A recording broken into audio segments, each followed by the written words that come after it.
¿Estamos?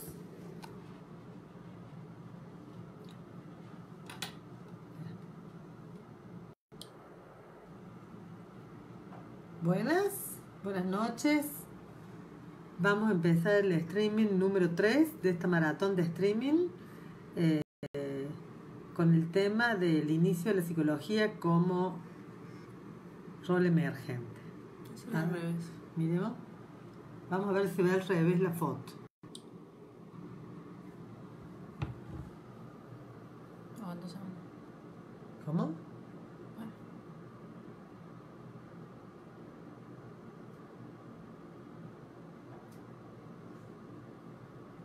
Mira. Se ve al revés.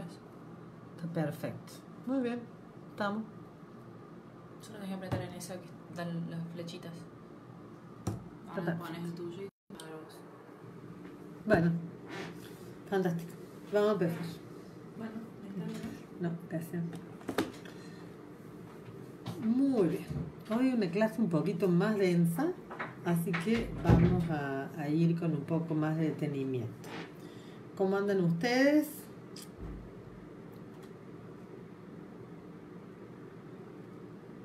Fantástico. Vamos a salir de la unidad número 1, que eran problemáticas actuales de la psicología, donde vimos género, adicciones y también el tema de la ley de salud mental y de las prácticas que están enmarcadas ahora en la ley de salud mental.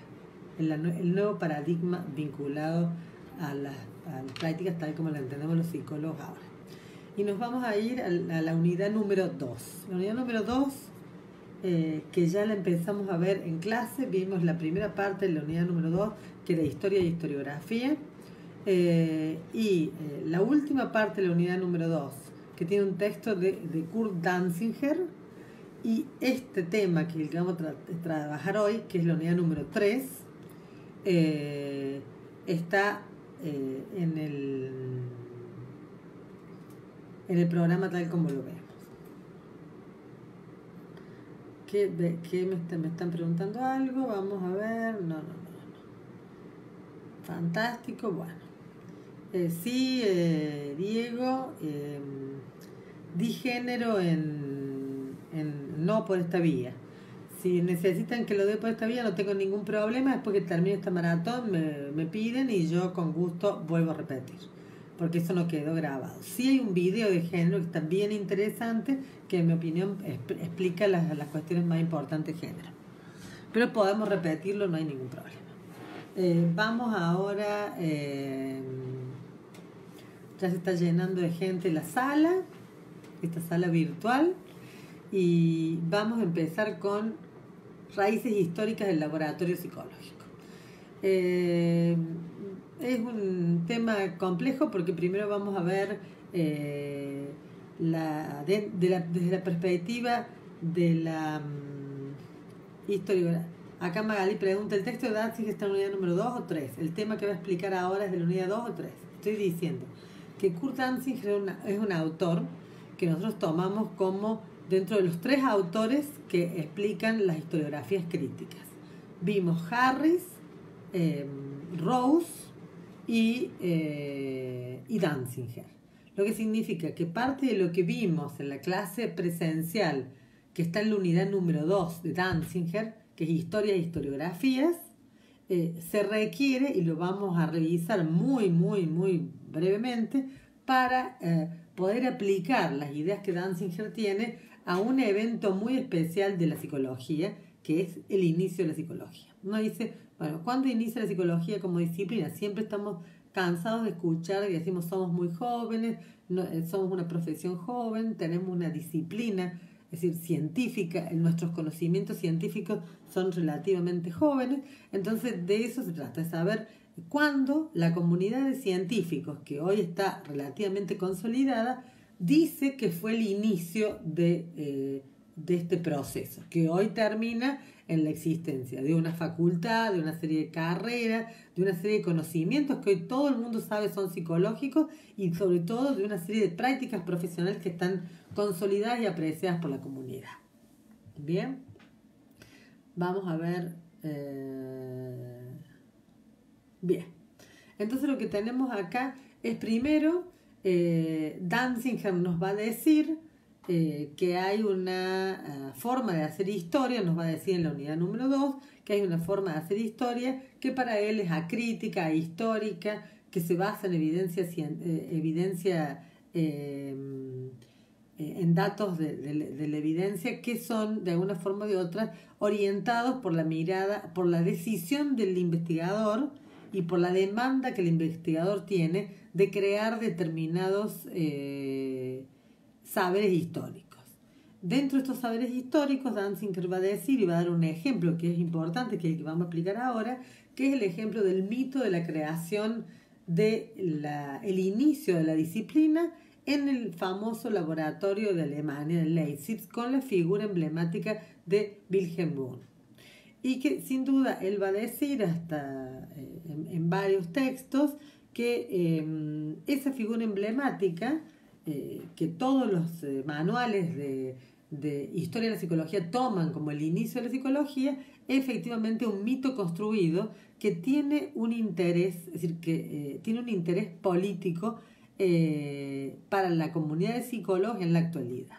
Vale decir que la manera con que se hizo psicología en el laboratorio de Leipzig, que es una manera que hoy llamaríamos de psicobiología experimental, de experimentación sobre las sensaciones, sobre los procesos psicológicos básicos primarios, es una manera que hoy por hoy, aunque la experimentación haya cambiado muchísimo, no tenga nada que ver con el laboratorio de Leipzig, el mito de que la experimentación en confluencia con la psicofisiología, que es lo que efectivamente hacía Wundt en ese tiempo, logra separar por el método, que es el método experimental, y porque el tipo de abordaje no es un abordaje idealista, sino un abordaje sobre los procesos psicológicos básicos de la sensación y la percepción, ese tipo de cuestiones, el objeto, que eran los procesos psicológicos, y por el otro lado el método, que era un método experimental, es lo que logra hacer que los saberes psicológicos se separen de la filosofía. Entonces, este mito que se basa en apreciar la experimentación como la forma de construcción de conocimiento, porque antes estábamos en la filosofía pero no teníamos un conocimiento científico, porque recién es científico cuando se incluye la experimentación, y por el otro lado, cuando aparte de la experimentación el objeto de estudio es un objeto de estudio, digamos, filofisiológico. Estos dos elementos hacen que Danzinger nos diga que este mito de construcción del inicio de la disciplina en Alemania, en Leipzig, con Wundt, tiene estos dos elementos de importancia que hacen que, obviamente, hoy por hoy, digamos, la psicología es científica a partir de estos elementos. Su metodología experimental y su objeto de estudio, digamos, que tiene este contenido de procesos psicológicos básicos. Al día de la fecha, nosotros sabemos con claridad, ustedes saben, porque ya están avesados en la carrera, que hay muchos métodos que tiene la psicología, no solamente el experimental, hay muchos objetos que los psicólogos definimos como una psicología multiparadigmática, una psicología que tiene diversos objetos y que por lo tanto esos objetos no son solamente cercanos a la psicofisiología. Entonces, para otros, al día de la fecha, uno diría, si la psicología cuando inició fue científica gracias a estos dos elementos, objeto y método, entonces seguramente las más científicas en la actualidad serán las que conservan esos dos elementos. Danzinger va a decir, esta no es una mirada ingenua, sino que tiene una razón política que se explica valorizando en la actualidad unas formas de hacer psicología de otras formas. Y ahí va a explicar un poco de qué se trata. Ahora, volvamos un poco hacia atrás. ¿Qué era este laboratorio? Y vamos a ver unas filminas. Vamos a ver una filmina. Si es que logro que veamos una filmina. Me imagino que sí. A ver, vamos acá.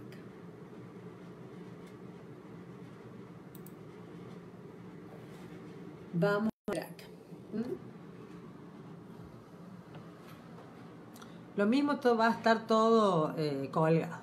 Entonces lo que dice esta filmina, lo leen ustedes igual que yo, es que había experimentos psicológicos en la Universidad de Leipzig, la psicología como campo de autónoma investigación, eso es lo que va a decir cualquier manual de historia de la psicología, lo que ustedes mismos han aprendido en el curso de nivelación, y habla de conceptos y problemas tomados de la filosofía y de la fisiología, con prácticas de investigación, con métodos que vienen de la psicofisiología. ¿Qué más tenemos acá? Van a hablar de 3 tradiciones de prácticas investigativas. La práctica de investigación en fisiología, en el cual Boone se había formado antes de llegar a la Universidad Alemana. El objeto de investigación, que para Boone era la conciencia individual, inicialmente, y la práctica de investigación era la introspección. Ya vamos a explicar qué era eso muy brevemente, ¿no es cierto? Y la organización social de esa experimentación era un grupo de personas que en realidad en ese momento los mismos alumnos que estudiaban con Boone experimentaban sobre sus compañeros, y a su vez eran quienes eran objetos de la experimentación y quienes experimentaban. No les puedo pasar ahora, pero les voy a colgar un videito muy chiquito sobre el tipo de experimentaciones que hacía Boone. Ponía colores, ponía elementos y medía los tiempos de reacción de los sujetos frente a los distintos estímulos. Boone en realidad era bastante creativo, él y sus discípulos, al respecto de estas condiciones para poder medir los procesos psicológicos básicos, sobre todo el de la sensación y la percepción, y sin duda ellos mismos se tomaban a sí mismos los experimentos, algo que hoy posiblemente cualquier experimentalista serio no aceptaría, es decir, que el mismo sujeto sea objeto de experimentación. A este método se le llamaba, el método experimental se centraba en que frente a un estímulo el sujeto tenía que tratar de hacer un esfuerzo por categorizar lo que él tenía como una sensación subjetiva. A este esfuerzo se le llamó metodológicamente la introspección. La introspección era entonces un método que para ese entonces, ahora actualmente no, era un método experimental, ¿no es cierto?, y que significaba un examen de autoconciencia. Damos por supuesto que el objeto de estudio de Boone era la conciencia.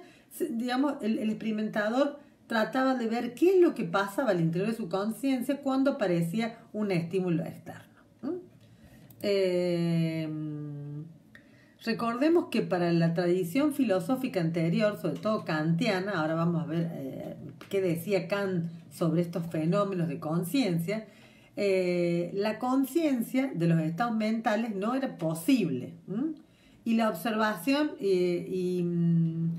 mejor dicho, la tradición filosófica no distinguía entre la conciencia de los estados mentales y la observación de estos estados mentales, que es lo que hace la introspección. Separa que yo tengo conciencia de que estoy viendo un cuadro rojo de que estoy observando que mi conciencia observa un cuadro rojo. Es decir, lo que Kant va a decir es que esto que estoy diciendo yo, es decir, observar a mi conciencia, que yo misma observe mi propia conciencia, eso es un imposible. ¿Por qué? Porque no hay diferencia entre quien observa y el objeto de observación. Vamos a ver un poco las preguntas y después vamos a seguir.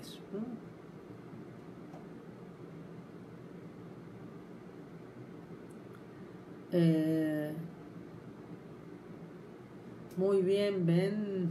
Muy bien. Un plazo, bueno, muy bien, profe. Mañana y streaming, sí, mañana está el profesor Fernando Ferrari, va a estar muy bueno, él es un investigador sobre temas de historia y psicología en Córdoba. Bueno, hoy estamos explicando un texto de Danzinger que está en la unidad 3. Parte de este texto está en el texto que es de mi autoría, y otro está en el único texto de Danzinger que hay en la unidad 3. Bien, entonces volvamos al tema. Para la introspección como metodología era poder mirar lo que mi conciencia está pensando. Es decir, poder pensar lo que mi conciencia está pensando. Entonces, si yo miro un cuadro rojo, ¿no es cierto?, veo que veo un cuadro rojo y le tengo que explicar a otro qué siento, qué tengo en mi conciencia como contenido cuando veo un cuadro rojo. ¿Se entiende? Entonces, lo que tenemos acá es el método de introspección como el método central para poder evaluar los contenidos de la conciencia. ¿Por qué esto era tan importante en realidad? Exactamente, Nati dice, se desdobla el espectador y el actor, claro, como si yo pudiera observar mis propios contenidos de conciencia. Para eso los tengo que repetírselo a otros que va a tomar nota al respecto de esto. ¿Qué es lo que decía toda la filosofía más importante de esa época, que era sin duda la filosofía kantiana, centrada en las ideas de Immanuel Kant? Decía que no se podía tener una base cierta sobre los contenidos de la conciencia. La reflexión sobre la experiencia no puede ser no puede ser la base de una ciencia de lo mental. Por lo tanto, para Kant, la psicología, en tanto era mi observación sobre mis propios contenidos de conciencia, no era científica, porque no había separación, no había distancia. Había un involucramiento fuerte de parte del observador de esos contenidos. Y por lo tanto, la experiencia sensorial de la existencia de un objeto externo era imposible. Para Kant eso era factible en el caso de la física, es decir, de todas las ciencias empíricas, cuyo objeto se podía mirar fuera del observador. Sin duda que para Kant también había otro tipo de ciencias que eran las formales, que es la matemática y la lógica, que no requerían de evidencia empírica, que eran una ciencia distinta. Pero en toda ciencia empírica, para él, el objeto de evidencia tenía que estar externo. Por lo tanto, la psicología para Kant y para toda la filosofía de esa época, que era centralmente kantiana, la psicología era parte de la metafísica, algo que no podía no podía tener estatus científico porque no permitía esta separación entre observación y observado, ¿cierto? Bien, para Kant entonces el sentido interno era la experiencia del mundo privado y como tal no era ciencia lo psicológico, pero sí era ciencia, toda ciencia del sentido externo, de las experiencias externas que el mundo nos daba. Vamos a ver esta cuestión de la introspección.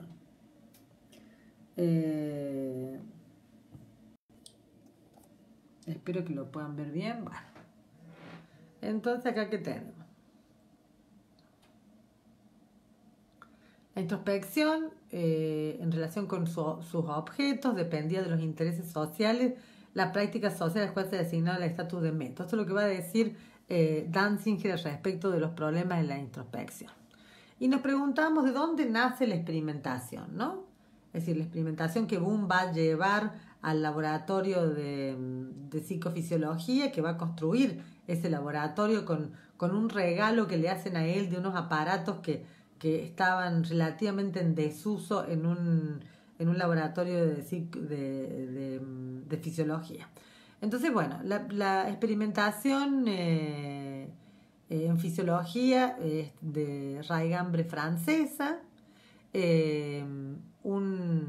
programas de experimentación muy fuertes vinculados a la fisiología, a las funciones sensoriales, con sus implicaciones psicológicas, ¿no es cierto?, que controlaban las distintas funciones psicológicas vinculadas a una estimulación que era más o menos intensa que tenía distintas ubicaciones espaciales y duraciones temporales, era mayor o menor.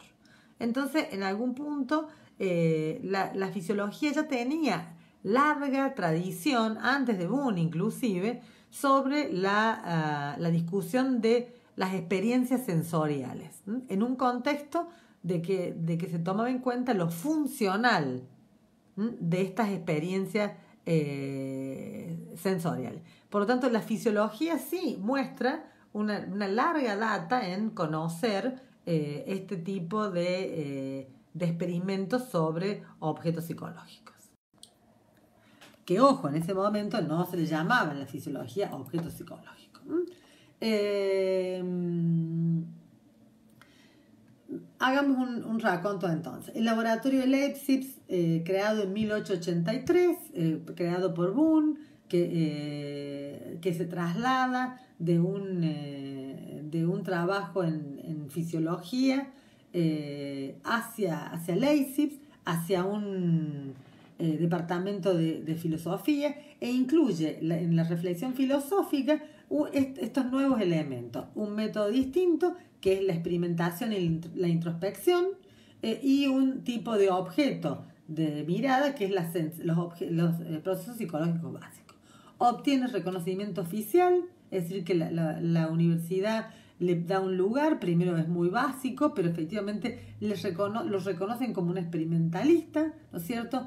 Le dan creciente presupuesto, muchas personas viajan a Leipzig para hacer las tesis doctorales con él, y son estos mismos estudiantes que son los que hacen las experiencias, y a su vez a partir de esas experiencias hacen sus tesis doctorales. Crea una revista que son estudios filosóficos, porque ya sabemos, tal como diría Danzinger, Boone nunca estuvo interesado en crear una disciplina nueva, ni creía que esto debía de serlo, más allá que creía que sí, los contenidos de la conciencia eran posibles de ser estudiados a partir del método científico. Y sin duda creó una comunidad muy grande, muy importante, de estudiantes que pasaron por sus aulas y que luego se trasladaron a los Estados Unidos, donde estos laboratorios fueron replicados. También hubo un laboratorio muy importante, mercante, en la Argentina, que sin duda recibió la visita de algún tesista de Boone, lo cual sin duda es muy importante. ¿Qué va a decir Danzinger al respecto de esto? Que es posiblemente lo que se trate esta clase. Danzinger va a decir que esta mirada al respecto de colocar a Boone como el padre de la psicología, por estos dos elementos que él determina, ¿no es cierto? Es parte de una tradición historiográfica que no crítica, una tradición historiográfica tradicional que tiene una motivación política de ubicar a la experimentación y a ciertos objetos de la psicología, valorándolos con una importancia mayor, ¿no es cierto?, a otros objetos que hoy por hoy sabemos que la psicología trabaja, y otros métodos que a veces están, digamos, solidarios a estos objetos, ¿no? ¿Qué va a decir Danzinger? Voy a ver las preguntas que me hacen antes de pasar. Bueno, dice, ¿mañana hay streaming? Sí, mañana hay streaming en el mismo horario. Boone piensa que la psicología debe ocuparse de los contenidos de la conciencia. Boone tiene, no lo vamos a ver, pero es importante que ustedes sepan, porque habla de una psicología de los procesos psicológicos básicos y una psicología de los pueblos, donde él habla de lo que hoy podríamos llamar es el inicio de la psicología social. Rita dice, es decir, que para el que lo observa de sí mismo no era una ciencia empírica. Para Boone, efectivamente, la introspección, que era observar los propios contenidos de conciencia, que es observarse a sí mismo, a los propios contenidos de conciencia, era una ciencia empírica. Para Kant no. Para Kant no era posible hacer ese artilugio.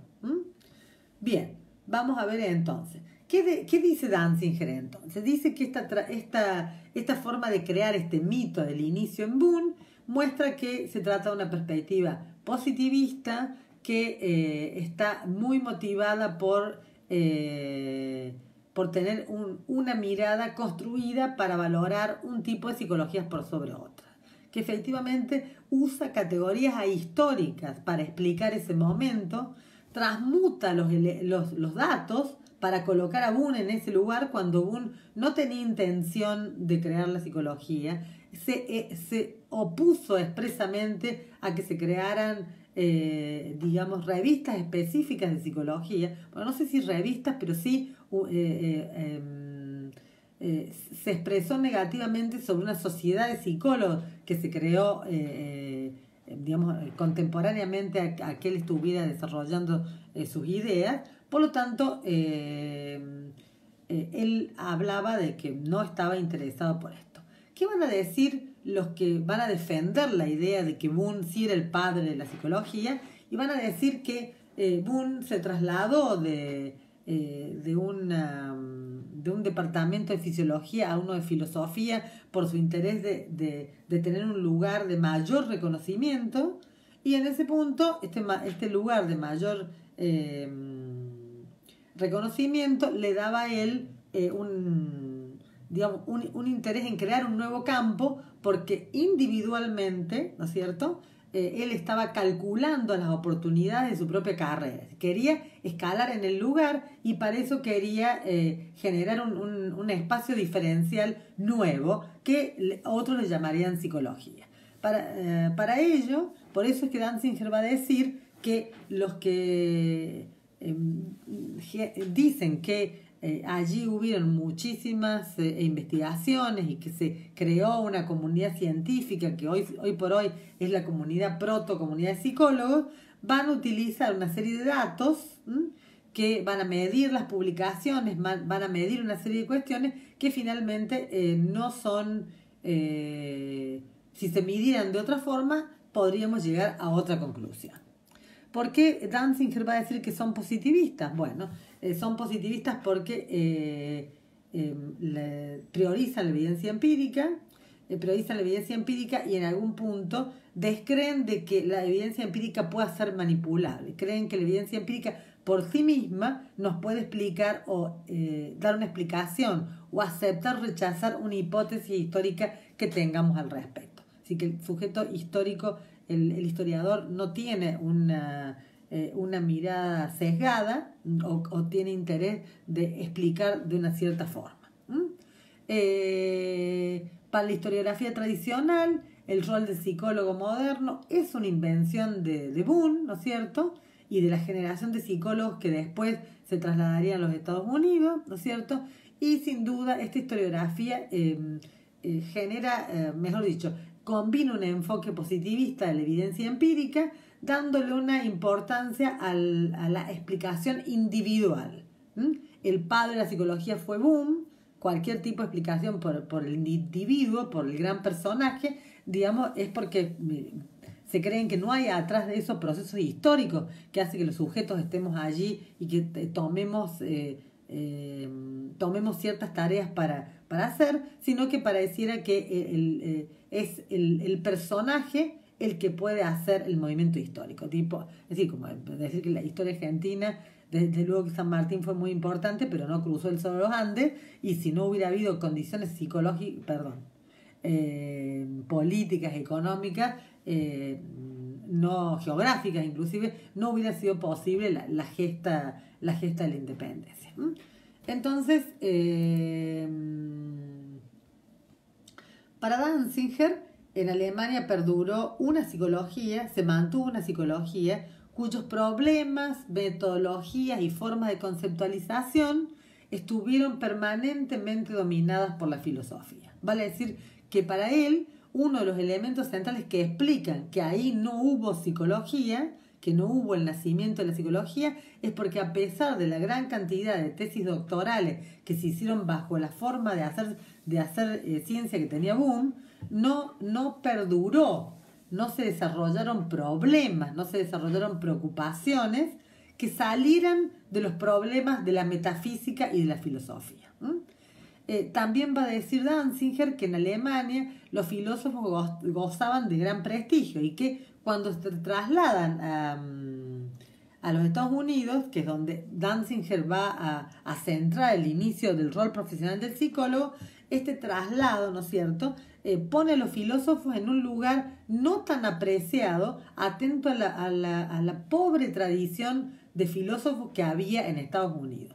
Aparte de una cultura que más bien era una cultura pragmática, que estaba más interesado en el hacer, en el saber hacer, en la resolución de problemas, que en la reflexión, digamos, sobre objetos un poco abstractos, como era la filosofía en Alemania. Entonces, para Danzinger en Alemania la disciplina de psicología no logra tener una tradición importante, ¿no es cierto? Esa tradición recién se logra en Estados Unidos, y en Alemania tampoco se desarrollaron una cantidad de psicólogos tan importantes como las sociedades profesionales de los Estados Unidos, el rol que en el aparato del Estado los psicólogos terminamos desarrollando en los Estados Unidos, digamos, y la conformación de las primeras sociedades profesionales con una muy importante poder sobre las políticas públicas inclusive, que se dio recién en los Estados Unidos. Piensen ustedes que las normas APA, esas normas terribles que tenemos que aprender para poder escribir bien en psicología, son normas de la Asociación de Psicólogos Americanos, que fue primera inclusive la Asociación de Psicólogos, de Sociólogos Americanos, lo cual significa que la psicología es una tradición en Norteamérica muy, muy, muy fuerte.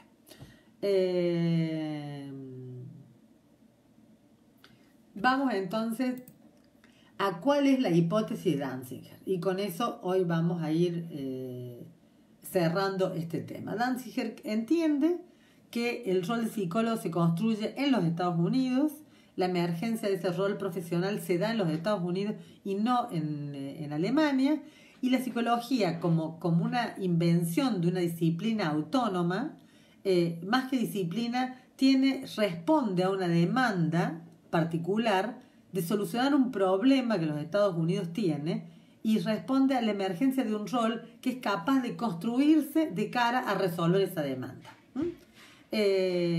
Por lo tanto, Danzinger va a decir: la psicología como disciplina y como práctica autónoma es una invención americana, norteamericana diríamos, porque si vieron cómo son los norteamericanos, siempre se dicen americanos a ellos solos, como si el resto no sé a dónde estuviéramos viviendo.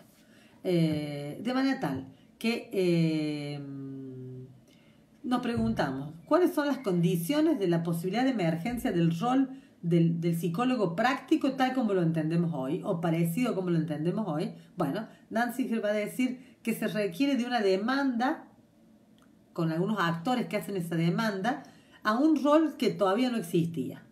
Es como cuando uno piensa roles que no existen. Por ejemplo, el rol de acompañante terapéutico no existía hace 20 años atrás en la Argentina, quizás un poco más, pero hay una demanda de la sociedad de que alguien resuelva un problema particular, y ahí nace el profesional, que a veces no nace como un profesional que tiene un recorrido académico, que tiene una formación que está formalizada, sino que nace frente a una necesidad de la población que requiere la solución de un problema. ¿Cuáles son las soluciones del problema que Danzinger va a decir la sociedad norteamericana tenía? Y bueno, él va a centrarlo en dos problemas. El primer problema vinculado a la organización de los ejércitos, a la necesidad de separar las personas, que los grupos del ejército eran personas que iban a poder responder a una autoridad con obediencia, de aquellos de que no es cierto? También, obviamente, que los débiles mentales, lo que en ese momento se llamaban débiles mentales, de aquellos que eran disfuncionales para el aparato de guerra, aquellos que reflexionaban negativamente, existencialmente al respecto de la dificultad de matar a un otro, ¿no es cierto? Todo eso debía ser ordenado porque el aparato de la guerra es un aparato que tiene que ir a matar o morir. Entonces, de cara a eso, se requería de un sujeto que pudiera, digamos, inclusive obedecer órdenes que a veces podían ser absolutamente irrazonables. Entonces, ni que hablar que obedecer una orden de matar a un otro es algo que le deja al sujeto una huella subjetiva muy importante. Se requería personas que en ese punto pudieran controlar toda su subjetividad. Esa demanda de la sociedad norteamericana frente a la emergencia de la Segunda Guerra Mundial y para ordenar, digamos, su aparato militar, es una demanda que Danziger va a tomar como una demanda importante. La segunda demanda que Danziger va a tomar es la demanda de la sociedad industrialista. Estados Unidos, de pronto, saliendo de la Segunda Guerra Mundial, se encuentra con una situación de una oportunidad de desarrollar todo su aparato productivo y para eso necesita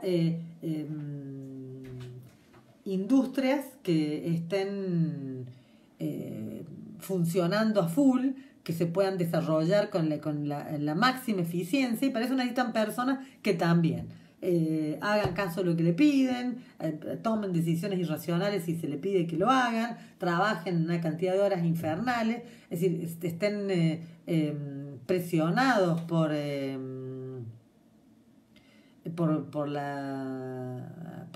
indicadores de eficiencia y efectividad. Entonces, para que yo acepte eso como natural, como trabajador, se requiere de algo que sea factible de ser controlado.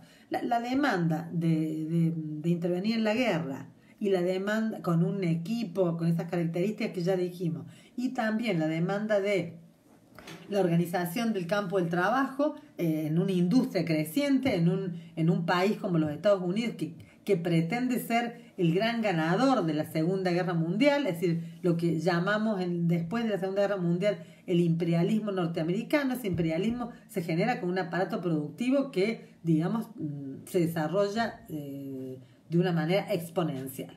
Entonces, Danziger va a decir, frente a esta sociedad, que aparte tiene una cultura muy fuerte sobre el hombre que se hace a sí mismo, que es proactivo, que desarrolla empresas, que logra metas, etcétera, etcétera, ¿no es cierto? Sobre esa cultura muy profundamente individualista, etcétera, va a generar un nuevo rol profesional, que es el rol profesional del psicólogo. El psicólogo, entonces, ¿no es cierto?, estaba llamado a producir información útil para que los grupos se pudieran ordenar, ¿no es cierto?, para de alguna forma controlar cómo los sujetos debían de conducirse en una sociedad que quería desarrollarse. Bien. Por último, vemos esta y respondemos todas las preguntas. Danziger va a decir que este nuevo rol, que es el rol del psicólogo, el rol que va a atender a los que vuelven de la guerra y tienen profundas heridas subjetivas, no solamente corporales ni que hablar, pero también subjetivas, por haber hecho cosas terribles en la guerra, como pasa en todas las guerras, ¿no es cierto? Y los sujetos que tienen que controlar toda su vida para poder trabajar una cantidad de horas muy grandes de manera eficiente. Este nuevo rol que es capaz de controlar instituciones, grupos y también personas, se va a dar en un espacio con unas condiciones que Danziger va a llamar económicas, políticas, culturales, y le vamos a sumar también académicas. ¿Cuáles son? Y ahora las vemos.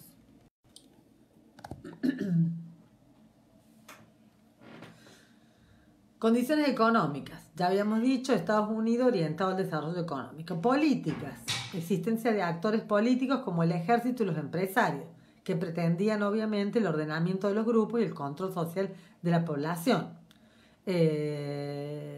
Políticas en el sentido de que Estados Unidos estaba motivado a ordenar esta población, no solamente en términos de los que volvían de la guerra o del trabajo, sino también directivas muy especiales sobre salud y educación, que son importantes hasta la fecha, ¿no es cierto? Que es la estandarización de los protocolos de salud, de los protocolos de educación. Los protocolos de educación quizás más antiguos que en este momento. También una condición cultural que tenían los Estados Unidos, una masa de inmigrantes muy grande, donde cualquiera podía pasar de estar hambriento a lograr con mucho esfuerzo una gran fortuna. No sé si ustedes vieron El Padrino.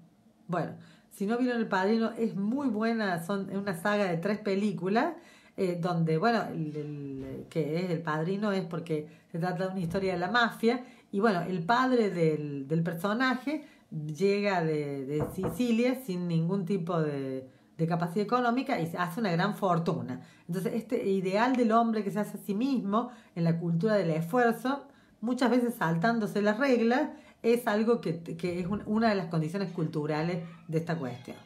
Luego tenemos condiciones académicas, ¿no es cierto? La proliferación de departamentos universitarios de psicología. Después de la Segunda Guerra Mundial, muchos de los académicos que estaban en Alemania tuvieron que emigrar por el nazismo hacia Estados Unidos, y por lo tanto personas muy importantes que desarrollaron su tarea en Leipzig empezaron a estar directamente en los departamentos de psicología norteamericanos, ¿no es cierto?, que también abogaron por la construcción de este rol profesional externo a la academia, que fue más importante fuera de la academia que adentro de las universidades, ¿no es cierto? Y luego la construcción de una comunidad de científicos importante, donde los nombramientos de las universidades norteamericanas son universidades privadas, que no están reglamentadas en ese tiempo, mucho menos por el Estado, y que por lo tanto los que ponían el capital para el sostenimiento de estas universidades, que eran hombres de negocios, ejecutivos de las grandes capitales, o directamente cuando eran puestos por políticos, ellos definían sin duda cuál era la orientación que querían que estas comunidades de científicos tuvieran en varios sentidos. Bien. Por lo tanto, para Danzinger, vamos a hacer una síntesis, critica el mito de inicio de la psicología en Alemania. Dice que allí nunca se desarrolló, a pesar de la importancia de las investigaciones de Boone y de sus discípulos, nunca se pudo consolidar una comunidad de practicantes de la psicología, ni tampoco una comunidad de psicólogos que reflexionaban sobre las problemáticas psicológicas, y que eso sí ocurrió en los Estados Unidos frente a una demanda externa de un actor político muy importante que tenía una motivación, que era el control de la población, dependiendo del problema que la población tuviera, y en ese sentido la inversión que capitales de hombres de negocios, etcétera, tenían sobre la creación de departamentos de psicología para ver cómo era factible, controlar a los sujetos. En una cultura del hombre, de la idea de un hombre que se hace a sí mismo, ¿no es cierto? Y en la existencia de una fuerte motivación política por desarrollar las fuerzas productivas, lo que después sería durante muchísimo tiempo, ¿no es cierto? Quizás ahora ya no podríamos hablar en términos políticos de un imperialismo norteamericano. Ahora es el lugar de Norteamérica tanto económicamente como políticamente ha ido en un momento de declive, pero sí, sin duda, en el momento del que estamos hablando es de máxima importancia. Bien, vamos a ver las preguntas.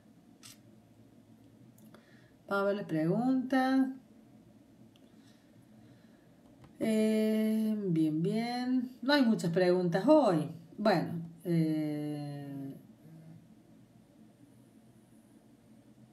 cuasi positivista, Diego, es porque el positivismo como tal en historiografía se trata de es una corriente a la cual casi ya nadie ascribe. Es decir, la idea que en historiografía el dato histórico prima por sobre todo es algo que los historiadores hoy por hoy no mantienen. Sin embargo, sí fue una corriente importante al inicio, cuando salimos de las historiografías tradicionales. Cuasi positivistas porque en realidad estos historiadores tradicionales aceptan y valoran, a veces hasta enfáticamente, los datos objetivos, pero desde luego que tienen una mirada más teórica, más de poder hacer jugar hipótesis al respecto de la lectura de esa evidencia empírica, que las hace cuasi positivistas, no completamente positivistas. Después Giovanna pregunta, si Boone no es el padre, ¿quién es el padre? Bueno, según Danzinger no hay padre, ¿no es cierto? Porque todas las historiografías críticas no hablan, no tienen una mirada individual, que es el sujeto el que hizo el asunto. Es decir, la construcción de que hubo un sujeto que es el padre de los fenómenos, es una construcción de una mirada histórica compleja, es decir, compleja, antigua. Es decir, uno sabe que tiene próceres en Argentina, pero esos próceres ya sabemos que la forma de explicar la emergencia de que alguien toma una tarea y la lleva adelante no es el sujeto solo, sino que se da en un contexto político, económico, social, cultural, que le permite a ese sujeto ser el que encarna una serie de voluntades que no son solamente de él. Un líder solo no puede hacer nada. Hace cosas cuando efectivamente puede escuchar lo que el colectivo en algún sentido está demandando. Por lo tanto, en una mirada historiográfica más actual, más crítica, las personas que son emergentes, que son capaces de liderar una manera para llevar adelante un proceso, un fenómeno, un cambio histórico, son personas que son emergentes, no son el padre de nadie, sino que sencillamente estuvieron ahí en el momento oportuno, ¿no? Samantha pregunta de qué unidad estamos hablando. Lo dijimos al inicio, estamos hablando de la unidad número 3, pero algo de la unidad número 2 está siendo dicho. Acá Leli le dice la unidad 3, muy bien, excelente. Ya se contestan entre ustedes y no sé para qué, no necesito ni contestar.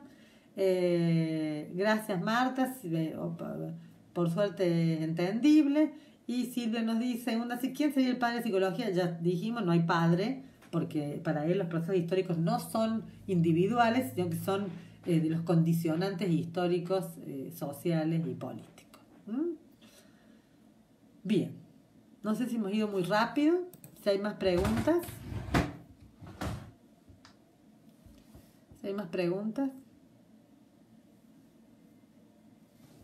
Bueno.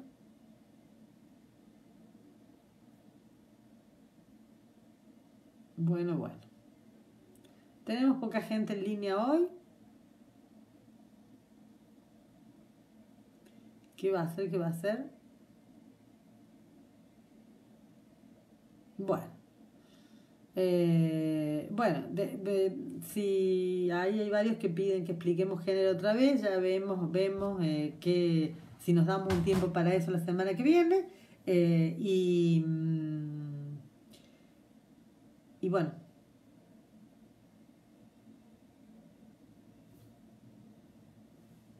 Bueno.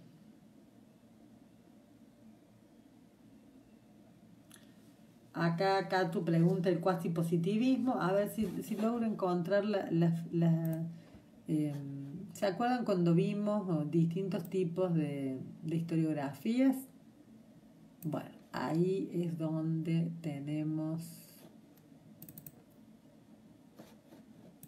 Acá está. Vamos a ver.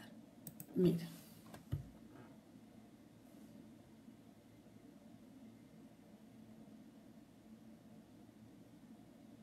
Gracias Miriam por sus buenos deseos.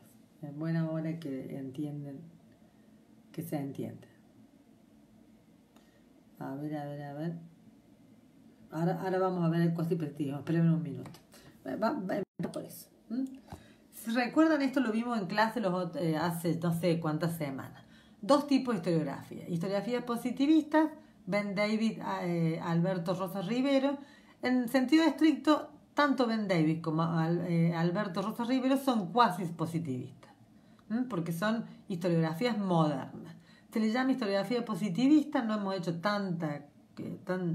tan complejo, a las historiografías bastante que iniciaron la historiografía científica cuando antes había la historia de los grandes hombres. Es decir, la historia de los grandes hombres era la historia cuando un rey le pedía a un historiador que desde la perspectiva del rey hiciera la historia de una batalla, de un evento importante político.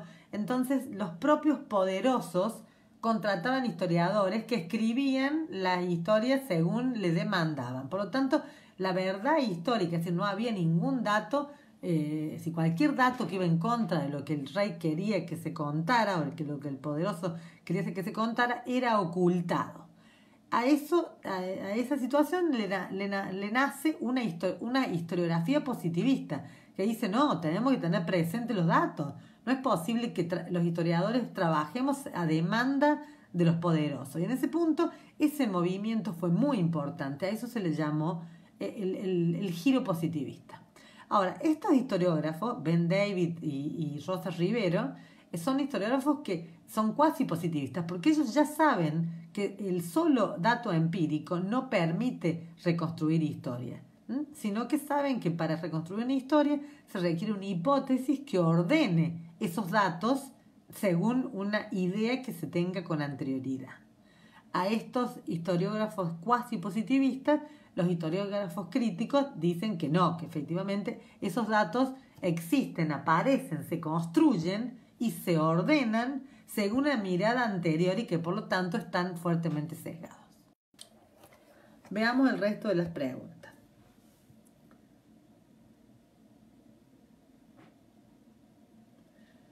Yo diría que demanden a sus profesores de trabajo práctico, porque el trabajo práctico es teórico-práctico para que puedan hablar de eso. Si no, de todas maneras, tenemos el streaming de repaso, que normalmente yo doy antes de los parciales, y si hay motivaciones de un stream en particular de algún tema, yo no tengo problema de darlo para ustedes.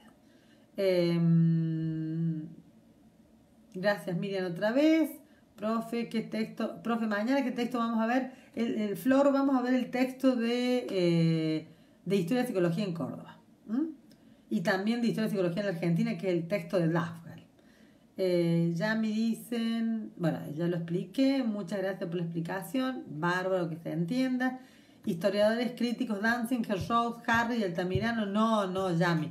Yo les juro que no soy... no tengo ese estatus, así que será en otra época. Tengo otras cualidades, pero esa posiblemente no. Patricia dice, entendió perfecto, muy bien, gracias Patricia, vayan a votar, es importante eso. Vivi, profe, ¿podría subir este material de la diapositiva? Sí, lo subimos ahora al aula virtual y lo pongo en Facebook ahora mismo, en la misma página, si a ustedes les parece. Si es que puedo, porque me parece que ahora no se puede, hay que hacer un drive, etcétera. Pero si no está puesto esta noche, mañana a la mañana seguramente está. Bueno, va a quedar subido este streaming también. Y nada, buenas noches, la pasen bien. Terminamos la maratón mañana con el profesor Ferrari, que va a trabajar el tema de Historia y Psicología en Argentina y en Córdoba. Que la pasen muy bien, que duerman, suerte, hasta luego. Profe, ¿en qué horario se rinde? ¿Se rinde qué cosa, Marcela? Mañana no se rinde nada. Bien, suerte, hasta luego.